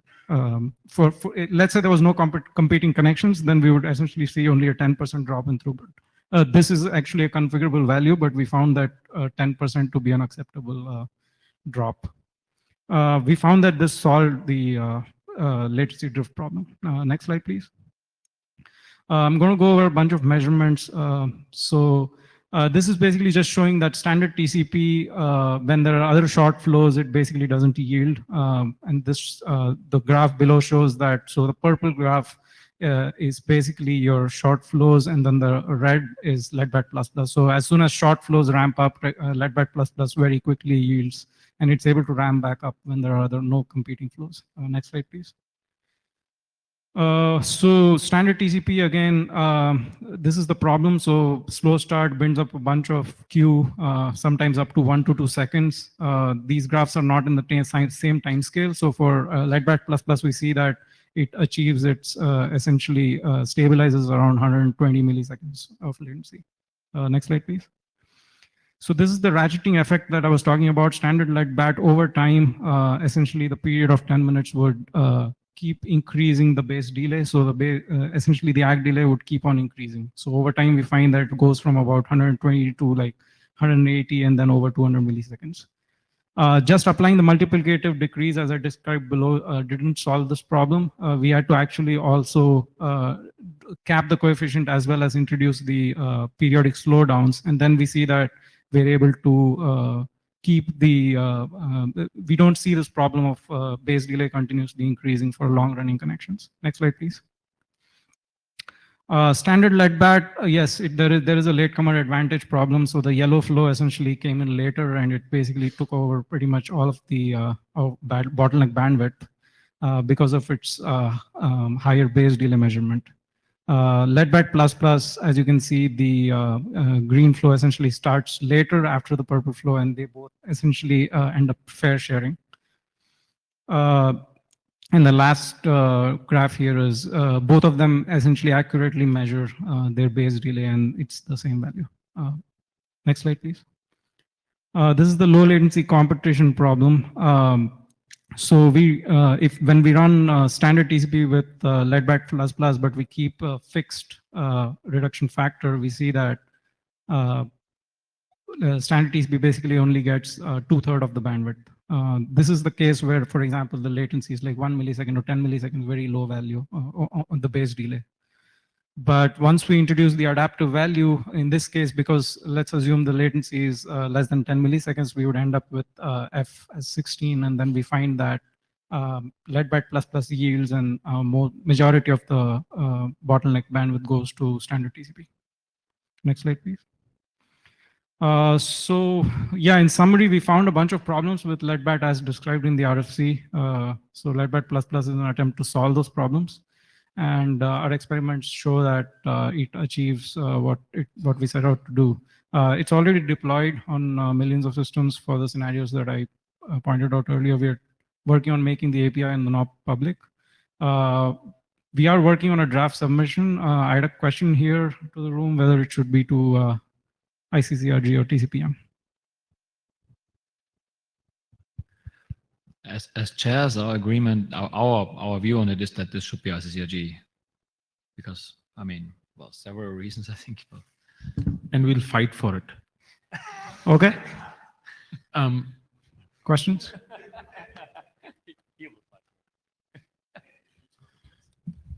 So this is Michael speaking as one of the other chairs fighting for it. I mean, it's a fair question to ask, but in this specific case, I believe the submission could also be TCPM. What would happen in that case is that we would forward it to ICCRG to discuss. So at the end of the day, it would probably be discussed here again. But conceptually, for that specific document, the submission could target TCPM at the end of the day, in my opinion. I'm Gori Fairhurst as TSVWG chair, which is, I guess, the other possibility. Again, if you sent it there first, we would send it back here. Same answer. So I don't think it matters where you do the adoption. If it's useful to discuss it right in the internet draft would be my encouragement, and then talk about details later. I don't know how many of you remember my TSV area presentation explaining with the happy trash can of the IETF, but it's our role. It's always been our role. So, bring us the stuff first and we'll deal with it until it's ready for you guys. Jana, I'll say that, yes, I will actually fight for this. And I specifically, I say that because it's a condition control. It's a condition controller, and ICCRG has condition control in its darn name. But let's not litigate that here. I do have one particular bit of feedback. It seems like there are two separable pieces in the work that you've done, and this is excellent, by the way. Thank you so much for doing the work and for bringing it here. This is very, very valuable and useful. Some of the points you mentioned, we knew early on when we were doing that, and it was like the stuff about we were expecting there to be empty or quiet periods in the network. We didn't know, but it's definitely good to know that drift is a real thing. And with BBR also, it's similar. There is definitely drift that happens, and so you want to do that. Yeah, we did notice that the RFC actually talks about these problems, even entered leadback fairness and latecomer. All of those things are talked about, but we didn't find a good solution, so we had to go build one. So I think the separable pieces are, one of them is actually a direct update to the leadback algorithm itself, and the second one is making leadback useful with TCP. And I know that folks at Apple have implemented leadback with TCP as well. So I think there may be value in separating this into the algorithmic part and how do you make it work with TCP. And those two pieces could belong in different places. That's just a bit of input, but I would like to discuss the question of where it belongs, maybe not right here. Thank you. Just for the record, I'm cutting the line after Michael Scharf, just to be sure. Lars Iccrg, so the original leadback was experimental, but done through the IETF track. And since it's been seeing quite a bit of deployment, right, and there are fixes that are looking very interesting, and they're made based on actual running this thing, I would hope that we could make the follow-on standards track, right? The original, it seems to have problems that maybe we don't want to do it with that, but this one might be, right? And if we're doing a standards track, it means means it needs to be done to the IETF. Remind me to not have beer at lunch again on Monday. So that still means that so I like the split that Jana proposed as a possibility, right? That means that the algorithmic part doesn't necessarily need to be standards track, but it might also be. I mean, going on a little bit of a rant here, right? We have done data center TCP as informational. We've done Cubic as, I think, informational experimental. We're now talking, so Cubic isn't even published. We're already talking about adding it to the downref registry so that RFC, standard track RFCs can point to it. So I think we are too cautious with doing stuff on standards track. So I'll quickly respond to that with the chair head on. I don't think that condition controllers need to be standardized. I said this in the past, but that's my short response. Your coach disagrees. I don't know. Okay. Yeah, Spencer Dawkins, Transport Area Director. I'm happy to watch you all work this out and try to be as helpful as I can.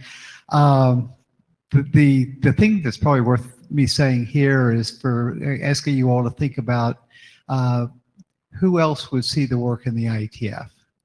And I'm talking people in other areas. If that's a if that's a consideration, it's worth considering. If it's not a consideration, forget I said it. I am curious how much more work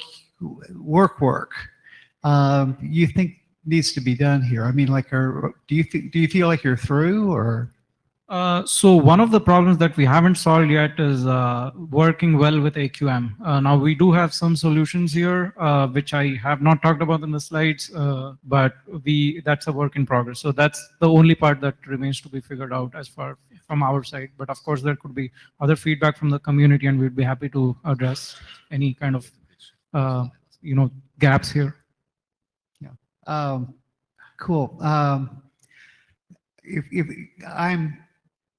If you're thinking that there is still research to be done, and I'm actually also on the IRSG, so I get to have that conversation.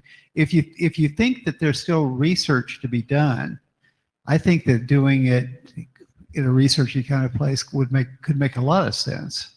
But like I say, I think I don't have opinions about where it should end up because I don't understand all the things that need to be balanced. But those are the things that I was thinking. Thank you. Okay, thank you. We have one more person, but I'll ask for an elevator pitch, just overview of one slide, just to give an idea of what it is, and then we have to cut this. I'm really sorry for that, but just come on out and tell me which slide to show. Pick one or two slides. How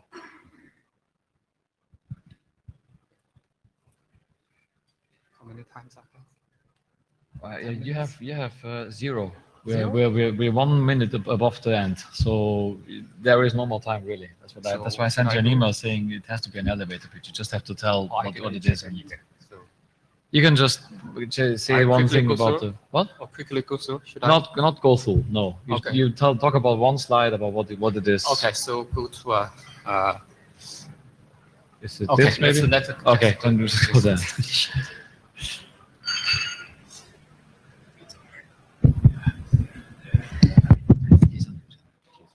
Actually, this is the draft of our work in the research to provide the transport service for the ultra high bandwidth and ultra low latency application.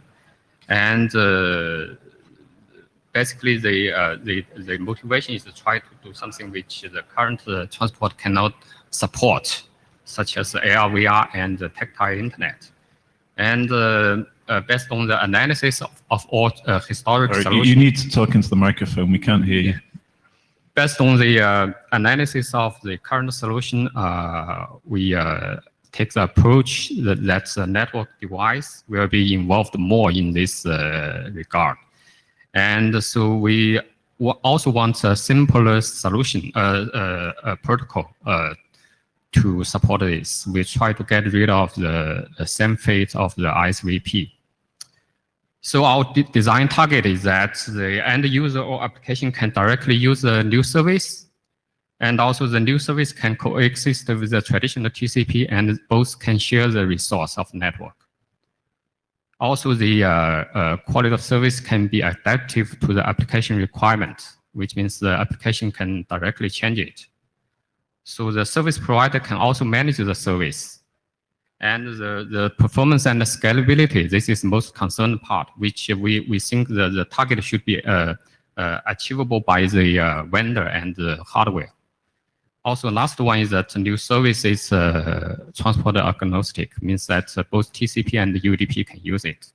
So I only have time to go through this slide, but if you are interested, please read the draft, which was submitted to the 6 man first. But because we have a lot of other areas to do, like congestion control and security and the UDP, so this draft is the first introduction of the ideas, and we may have other work to do. So if you're interested, give us feedback. Thank you. David Black is TSVWG Chair. Public service announcement. This draft is on the TSVWG agenda for Friday, where Lynn will have a lot more time to present it and talk about it. Great. Please show up for that. Yes. Great. Yes. Thank you very much for putting it on the agenda. Yeah. All right. Thank you. Apologies for this, and thanks all for coming. If blue sheets are here, if you didn't get to sign the blue sheets, then come out here and do it. And thank you. This ends ICCRG for today.